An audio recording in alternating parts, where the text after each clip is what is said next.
Ask most commuters, and they'll likely tell you that parking on Duquesne's campus is no simple task. Despite 2 different parking garages and various surface parking spaces available for use, commuters often find themselves scrambling for a space. What's the biggest issue? According to commuter Grace Thompson, it's selling too many parking permits. They dish out more parking passes than they have room for because they hope that, oh, well, maybe this person will only come night classes or something like that. But it seems that we have more people using them and less spaces. This often leaves students with no idea where to park if their spots are already taken. There are some times whenever I come back from home or something like that, because I actually live really close to campus, so I usually use the parking pass for just like park my car over the week and just leave it there. Sometimes I'll come back and the place where I like to park, completely full, and then the other place is completely full, and I only have a surface parking pass. So I can't park in the garage. According to Elizabeth Rotz, who works in the Office of Parking and Traffic Management, the idea that surface permit holders cannot park in the garage is only a myth.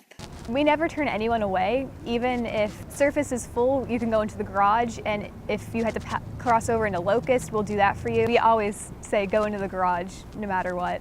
When asked why parking is such an issue on campus, Ross said it comes down to knowing the rules. Honestly, I think a lot of the problem is people don't exactly know what is legal to park. And let me tell you, it's as long as you have obviously you have to have a permit to park here anywhere on campus except for in the garage for visitors.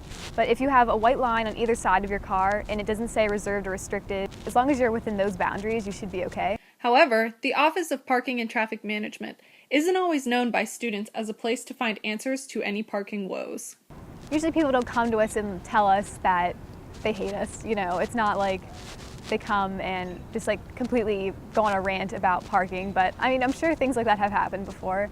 Parking office is not something that's always, the most cheerful place to go to. We'd be happy to help if you're confused about parking, because I understand it is confusing. We'll help you. Thompson disagrees that the Office of Parking and Traffic Management would help her if she had any parking problem.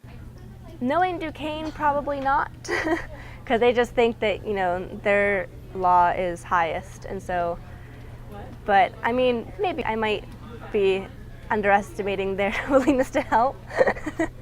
As for parking solutions, Thompson recommends that Duquesne should build more lots.